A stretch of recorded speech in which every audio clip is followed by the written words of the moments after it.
Hello friends, welcome back to my channel. दोस्तों, आप सबका इस चैनल पर फिर से स्वागत है। दोस्तों, आपसे मैंने एक सजेशन मांगा था कि जल्दी से बताइए कि मैं अपना बीपीएससी मैडम का नया नाम क्या रखूं। बीपीएससी मैडम से नाम चेंज करना है क्योंकि विज्ञप्ति आई है कि कोई भी अपने नाम के आगे कोई भी यूट्यूबर या फिर कोचिंग वाला बीपीएससी नहीं रख सकता है। ठीक है, तो आप ये पहले तो मुझे कमेंट करके बताइएगा सजेशन अपना। और बाकी आपने आई होप कि मॉर्निंग वाली कॉस्मोस वन लाइनर सीरीज़ ज़रूर देखी होगी। तो हम दोपहर में इसका रिवीजन अपना चेक करते हैं, यानी कि मॉर्निंग में हम रिवीजन करते हैं एनसीईआरटी 6 to 12 का, और उसके बाद दोपहर में हम घटना चक्र के माध्यम से अपनी तैयारी को जांचते हैं। तो चलिए शुरू करते हैं। आज का टॉपिक देखते हैं क्या है। तो ये झंडे से रिलेटेड है। स्टार्ट करते हैं। किस वर्ष में जनगण मन को भारत के राष्ट्रगान के रूप में अपनाया गया था? तो ये 24 जनवरी 1950 को। ठीक है, नेक्स्ट है भारत की संविधान सभा द्वारा राष्ट्रगान जनगण मन का हिंदी प्रारूप कब अपनाया गया था? तो ये 24 जनवरी 1950 को। नेक्स्ट है संपूर्ण राष्ट्रगान का वादन यानी गायन काल कितना सेकंड है? तो 52 सेकंड है। आई होप पता होगा आप सबको। नेक्स्ट है भारत शासन द्वारा राजकीय चिन्ह कब से अंगीकृत किया गया था? तो 26 जनवरी 1950। नेक्स्ट है भारत शासन द्वारा राजकीय चिन्ह को 26 जनवरी 1950 को अंगीकृत किया गया। ये सारनाथ वाराणसी स्थित अशोक के चिन्ह स्तंभ के शीर्ष की अनुकृति है। नेक्स्ट, भारत की संविधान सभा ने राष्ट्रीय ध्वज को सर्वप्रथम कब स्वीकार किया? तो 22 जुलाई 1947। इंपॉर्टेंट है। नेक्स्ट है और राष्ट्र ध्वज की लंबाई चौड़ाई का अनुपात 3:2 है। निम्नलिखित कथनों पर विचार कीजिए। भारत की संविधान सभा ने राष्ट्रीय ध्वज का प्रारूप 22 जुलाई 1947 को अपनाया था। राष्ट्रीय ध्वज के बीच चक्र में 21 तीलियां हैं। राष्ट्रीय ध्वज की चौड़ाई लंबाई का अनुपात 3:4 है। ठीक है, तो देखिए यहाँ पे कंफ्यूज नहीं होना है कि आपको लगेगा कि कई बार यहाँ पे भी देख लीजिएगा, हालांकि ये तो गलत है, लेकिन मान लो ये 3:2 है और ये 2:3 दिया हो, लेकिन यहाँ पे पहले चौड़ाई दे दे और लंबाई दे दे, तो ऐसे भी कई बार कंफ्यूज कर देता है। तो देखो इनमें से तो गलत है, ये गलती है, इसमें भी गलत है। 24 तीलियाँ हैं, तो कौन सा सही हो जाएगा? केवल पहला ही सही है। नेक्स्ट है भारत की संविधान सभा ने निम्नलिखित में से किस तिथि को राष्ट्रीय ध्वज को अपनाया था? तो 22 जुलाई को 1947 को। भारतीय राष्ट्रीय ध्वज के प्रारूप को किस दिन स्वीकार किया गया? 22 जुलाई 1947। भारत का राष्ट्रीय पशु है? तो बाघ है, और इसका साइंटिफिक नेम पैंथेरा टाइग्रिस है। नेक्स्ट, 1973 में बाघ परियोजना की शुरुआत की गई थी। भारत का राष्ट्रीय पुष्प कौन सा है? कमल है, जो कि भारतीय संस्कृति का प्रतीक है, और इसका वैज्ञानिक नाम निलंबो न्यूसीफेरा है। ये भी ध्यान में रखेंगे। भारत का राष्ट्रीय पक्षी कौन सा है? मोर है, और इसका वैज्ञानिक नाम पावो क्रिस्टेटस है। नेक्स्ट है भारत का राष्ट्रीय वृक्ष बरगद है, राष्ट्रीय पुष्प कमल, राष्ट्रीय फल आम तथा राष्ट्रीय वाक्य सत्यमेव जयते है, जो सारनाथ वाराणसी स्थित अशोक स्तंभ से लिया गया है। नेक्स्ट, भारतीय राष्ट्रीय ध्वज में चक्र की किसका प्रतीक है? तो ये न्याय का प्रतीक है। इसमें 24 तीलियां होती हैं। भारत के राष्ट्रीय ध्वज में आरों की कुल संख्या यानी तीलों की कुल संख्या 24 है। राष्ट्रीय पंचांग के संबंध में कौन सा कथन सही है? भारतीय राष्ट्रीय पंचांग विक्रम संवत पर आधारित है। राष्ट्रीय पंचांग को 26 जनवरी 1950 से अपनाया गया था। तो ये दोनों ही सही नहीं है। ग्रेगोरियन कैलेंडर के साथ साथ देश भर के लिए शक संवत पर आधारित राष्ट्रीय पंचांग, ठीक है, विक्रम संवत नहीं, शक संवत, जिसका पहला महीना, ये भी मोस्ट इम्पॉर्टेंट है, कई बार पूछ लेता है कि पहला महीना, तो ये चैत्र होता है, और समान वर्ष 365 दिन का होता है। ये 22 मार्च 1957, ठीक है, 1957। थोड़ा सा हिंदी नंबर्स में हल्का कन्फ्यूज़न हो जाता है, तो एनीवे अपनाया गया था। चैत्र का पहला दिन सामान्यतः 22 मार्च को और अधिवर्ष में 21 मार्च को पड़ता है। नेक्स्ट है राज्य और उसके संघ राज्य क्षेत्र। आइए इसके क्वेश्चन देखते हैं। संविधान के प्रथम अनुच्छेद के अनुसार भारत है, तो भारत राज्यों का यूनियन है, ठीक है, यानी कि संघ है।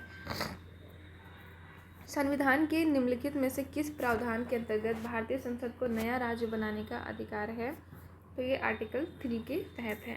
नेक्स्ट, संविधान में हमारे राष्ट्र का उल्लेख किन नामों से किया गया है? तो भारत और इंडिया, दो नामों से। नए राज्य के गठन की शक्ति निहित होती है संसद में, ऑफकोर्स इम्पोर्टेंट भी है।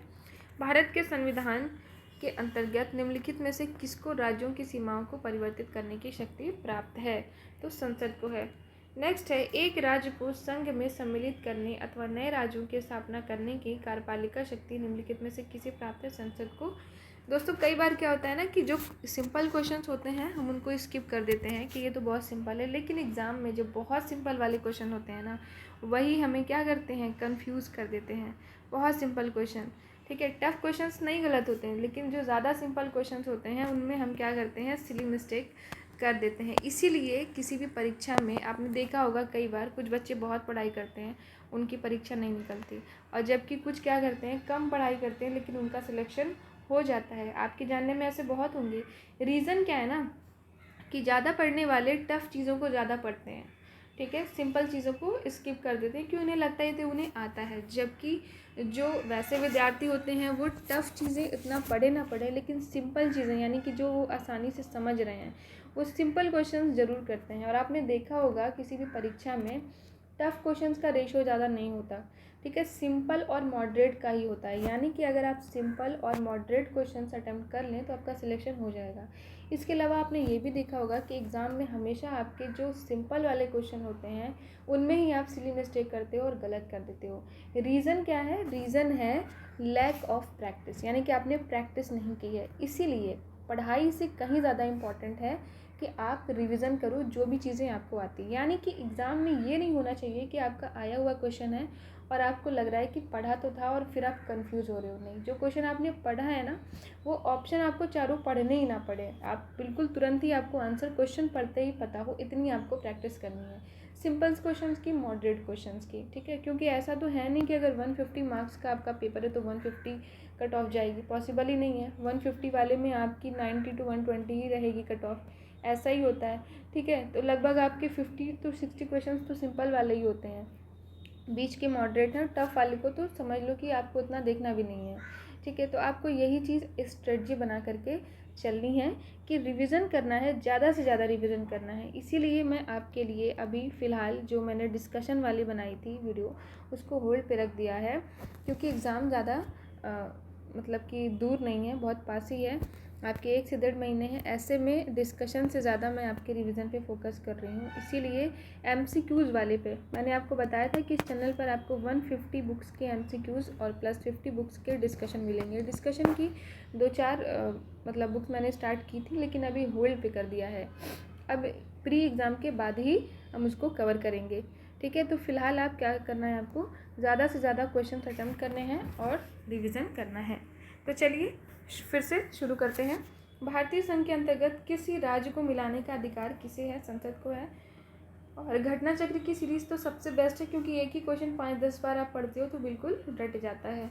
निम्नलिखित में से कौन सा कथन नए राज्यों के निर्माण के बारे में सही नहीं है? और घटना चक्र की सीरीज़ कंप्लीट भी करा चुकी हूँ एक बार, और अब आपकी सब्जेक्ट वाइज फिर से स्टार्ट की है, ठीक है। तो आप वहाँ पे जा कर के प्लेलिस्ट में देख भी सकते हो। तो इनमें से इस प्रकार की विधि को आर्टिकल 368 के प्रयोजनों के लिए संविधान का संशोधन समझा जाएगा। नेक्स्ट है, एक नया राज्य बनाने में संवैधानिक संशोधन के लिए कैसा बहुमत चाहिए? तो अभी हमने ऊपर ही देखा था, आपको इम्पोर्टेंट भी बताया था, साधारण बहुमत चाहिए नया राज्य बनाने के लिए, ठीक है। नेक्स्ट है, भारत में एक नया राज्य सृजित करने वाले विधेयक को पारित होना अनिवार्य है संसद में साधारण बहुमत द्वारा। भारत संघ नहीं है, किसी भी राज्य का क्षेत्र, सीमा, नाम उसकी सहमति के बिना भी परिवर्तित करने की शक्ति संघीय संसद को प्राप्त है। तो इसमें से केवल आर सही है, लेकिन एक गलत है कि भारत संघ नहीं, जबकि भारत संघ है। नेक्स्ट है, संविधान के अनुच्छेद 1 के अनुसार भारत राज्यों का संघ है। किसी राज्य के क्षेत्र, सीमा या नाम में परिवर्तन हेतु राज्य के विधानमंडल का विचार प्रकट करना आर्टिकल 3 के परंतु के तहत अपेक्षित है, किंतु इस संदर्भ में राज्य विधानमंडल के विचार संसद पर बाध्यकारी नहीं है। अतः संसद बिना राज्यों की सहमति के भी ऐसा कर सकती है। संवैधानिक प्रावधानों के अनुसार राज्यों की सीमाओं को बदलने के लिए किसकी सहमति की आवश्यकता है? तो राज्य की नहीं। नेक्स्ट है, निम्नलिखित में से कौन एक राज्यों के निर्माण के लिए संवैधानिक उपबंध नहीं है? एक राज्य संघ राज्य क्षेत्र शामिल कर सकेगा। नेक्स्ट है, निम्नलिखित में से कौन सा संविधान के अनुच्छेद 3 के तहत संसद के एक कानून द्वारा संभव नहीं है? तो नए राज्यों का प्रवेश। नेक्स्ट है, निम्न कथनों पर आपको विचार करना है और कूट की तहत सहायता से बताइए कौन सही है। संविधान में यूनियन ऑफ स्टेट शब्द प्रयुक्त हुआ है क्योंकि भारतीय राज्यों को अलग होने का अधिकार नहीं है। एस.के. धर आयोग ने राज्यों के पुनर्गठन हेतु भाषा के आधार की अपेक्षा प्रशासनिक सुविधा को वरीयता दी थी। पंडित नेहरू, सरदार पटेल और पट्टामी सीतारमैया की अध्यक्षता में कांग्रेस कमेटी राज्यों के पुनर्गठन में भाषाई आधार के पक्ष में नहीं थी। तो इनमें से सभी सही हैं। नेक्स्ट है, भारतीय संघात्मक व्यवस्था के संदर्भ में कौन सा कथन सही है? भारतीय संविधान के अंतर्गत राज्यों को संघ से अलग होने का अधिकार नहीं है। अलग होने की मात्र वकालत करने पर अभिव्यक्ति की स्वतंत्रता की सुरक्षा मिलेगी। तो केवल पहला ही इसमें सही है। नेक्स्ट है, राज्य पुनर्गठन आयोग ने 1 नवंबर 1956 को कितने राज्य तथा कितने संघ राज्य बनाए थे? तो 14 राज्य और 6 संघ राज्य। ये भी इम्पोर्टेंट है, ध्यान में रखेंगे। नेक्स्ट, 1900 राज्य। अच्छा, अभी वर्तमान में कितने राज्य और संघ राज्य हैं, ज़रा कमेंट करके बताइएगा। नेक्स्ट है, 1956 के राज्य पुनर्गठन अधिनियम द्वारा कितने राज्य और संघीय क्षेत्रों की स्थापना की गई थी? 14 राज्य और 6 संघीय क्षेत्र की। भारत में कितने राज्य और संघीय प्रदेश हैं? तो फिलहाल इनमें से कोई नहीं। नेक्स्ट है, तेलंगाना राज्य बन जाने के बाद भारत के राज्यों की संख्या होगी। तो तेलंगाना के बाद 28। नेक्स्ट है, भारत में कितने संघ शासित प्रदेश हैं? 8। निम्नलिखित में से कौन संघ राज्य क्षेत्र नहीं है? गोवा। नेक्स्ट, दिल्ली है एक केंद्र शासित प्रदेश। किस संविधान संशोधन द्वारा दिल्ली को राष्ट्रीय राजधानी क्षेत्र का दर्जा दिया गया था? तो 69वां, इंपॉर्टेंट है, 1991 के द्वारा। नेक्स्ट है, मिलान करने वाले प्रश्न छोड़ देते हैं, यहाँ से डायरेक्ट देख लेंगे हम। 240 ए का अंडमान निकोबार द्वीप, 241 खा लक्षद्वीप, 240 का 1 गा दादर और नागर हवेली, 240 का 1 घा दमन और दीप और 241 का अंगा पुडुचेरी। नेक्स्ट है, निम्नलिखित कथनों में से कौन सा गलत है? तो दादर और नागर हवेली वर्ष 1954 तक फ्रांसीसी औपनिवेशिक शासन के अंतर्गत थी। दादर और नागर हवेली वर्ष 1954 तक पुर्तगाली शासन के अधीन थे, ना कि फ्रांसीसी के। नेक्स्ट है, सिक्किम भारत का एक राज्य बनाया गया था 35वें संशोधन के अंतर्गत। नेक्स्ट है, निम्नलिखित संविधान संशोधनों में से किसके द्वारा सिक्किम को विधिवत भारत संघ के एक पूर्ण राज्य के रूप में सम्मिलित किया गया था? तो ये 36वें। नेक्स्ट है, बिहार को काट करके एक पृथक वनांचल राज्य का बनना संभव है। तो राज्यों का निर्माण करने का अधिकार आर्टिकल 3 के अनुसार संघीय संसद का है, अतः बिहार को काटकर पृथक वनांचल राज्य का बनना संसद के प्रावधानों द्वारा ही संभव होगा। तो इनमें से कोई नहीं है। नेक्स्ट है, नीचे दिए गए राज्यों को भारत संघ के संपूर्ण राज्य का दर्जा प्राप्त होने का सही काल अनुक्रम क्या है? तो पहले नागालैंड, फिर हरियाणा, सिक्किम, देन अरुणाचल प्रदेश। यहाँ से देख लेंगे, गोवा की गठन तिथि कब थी? 30 मई को थी 1987। तेलंगाना 2 जून 2014। झारखंड 15 नवंबर 2000। ये इंपॉर्टेंट है क्योंकि बिहार से सटा हुआ है। तो बिहार की किसी भी परीक्षा में जो बिहार से सटे हुए होंगे राज्य उनका ज़्यादा महत्व होगा। हरियाणा का 1 नवंबर 1966। नेक्स्ट है, उत्तराखंड राज्य की स्थापना कब हुई थी? वर्ष 2000 में। किस वर्ष झारखंड राज्य अस्तित्व में आया? तो ये भी 2000 में। कब? 15 नवंबर को। नेक्स्ट है, अच्छा, बिहार दिवस कब मनाते हैं? ज़रा कमेंट करके बताइएगा कि बिहार दिवस कब मनाते हैं। नेक्स्ट, कूट वाले प्रश्न में यहाँ देख लेते हैं, नागालैंड 1963, झारखंड 2000, तेलंगाना 2014 एंड सिक्किम 1975। ये वाला इंपॉर्टेंट है। नेक्स्ट है, निम्नलिखित राज्यों के निर्माण का सही अवरोही क्रम क्या है? यानी पहले बाद का फिर पहले वाला। तो इनमें से हरियाणा, महाराष्ट्र और राजस्थान। नेक्स्ट है, निम्न में से एक कथन असत्य है, बताइए कौन सा? तो मैसूर राज्य का नया नाम तमिलनाडु रखा गया है, ये गलत है। ठीक है, मैसूर राज्य नाम परिवर्तन अधिनियम 1973 के द्वारा मैसूर राज्य का नया नाम कर्नाटक किया गया है, ना कि तमिलनाडु। नेक्स्ट है भाषाई आधार पर सर्वप्रथम किस राज्य का गठन हुआ। आई होप आप सबको पता होगा, आंध्र प्रदेश। निम्नलिखित में से कौन सा भारत में भाषा के आधार पर पहला राज्य बना था। आंध्र प्रदेश। नेक्स्ट है आंध्र प्रदेश एक भाषाई राज्य के रूप में कब गठित किया गया था। तो 1953 में, ये भी याद रखेंगे। आज़ादी के बाद भाषा के आधार पर राज्यों का पुनर्गठन किस वर्ष में हुआ। तो 1956 में। ठीक है। नेक्स्ट है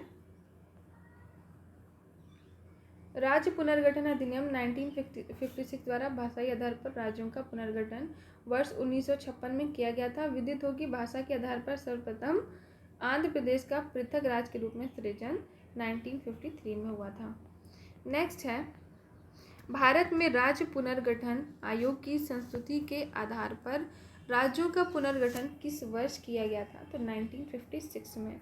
अब नागरिकता से रिलेटेड हम कल पढ़ेंगे और आप एक बार पढ़ के आइएगा, क्योंकि अगर आप पढ़ के आएंगे तो यहाँ पर आपको क्वेश्चंस जल्दी समझ में आएंगे और आप अपनी तैयारी की जांच भी कर पाएंगे। जब आप पढ़ के आएंगे तभी आप क्या कर पाएंगे, आप जांच पाएंगे कि आप कितना स्कोर आपका बन रहा है। और परीक्षा दूर नहीं है, बहुत करीब है, ज़्यादा समय नहीं है, ज़्यादा से ज़्यादा क्वेश्चंस अटेम्प्ट करने हैं, ज़्यादा से ज़्यादा रिवीजन करना है, यही आपका मोटो होना चाहिए। और एग्ज़ाम के जस्ट 15 दिन पहले मैं आपके करंट अफेयर्स की सीरीज़ भी स्टार्ट कर दूंगी। ठीक है। लगभग 2-4 बुक जो भी होंगी वो करंट अफेयर्स से रिलेटेड जो भी बुक्स इंपॉर्टेंट होंगी वो मैं स्टार्ट कर दूंगी और आपको पीडीएफ भी मिल जाएगी। आप डिस्क्रिप्शन में जा करके टेलीग्राम चैनल फॉलो कर लीजिए, वहाँ पर आपको daily the Hindu, Indian Express newspaper मिल जाएंगे। मंथली मैगजीन में आपको प्रतियोगिता दर्पण, खान सर की, एडिटोरिया की और भी जो इम्पोर्टेंट होंगी जैसे जो मैं कवर कराऊंगी स्पीडी की, वो सारी भी आपको पीडीएफ वहाँ पे प्रोवाइड करा दी जाएगी। प्लस जो भी टॉपिक कंप्लीट होता है, जैसे आज आपका कॉस्मोस एनसीईआरटी सीरीज़ में आपका सेक्शन ए यानी पॉलिटी कंप्लीट हो चुका है, तो अब वो पूरी पॉलिटी की आपको जो पीडीएफ होगी वो प्रोवाइड करा दी जाएगी, यानी कि सब्जेक्ट वाइज प्रोवाइड करा दी जाएगी। ठीक है। तो thank you so much for watching my video and if you like then do like, share and subscribe. Thank you once again.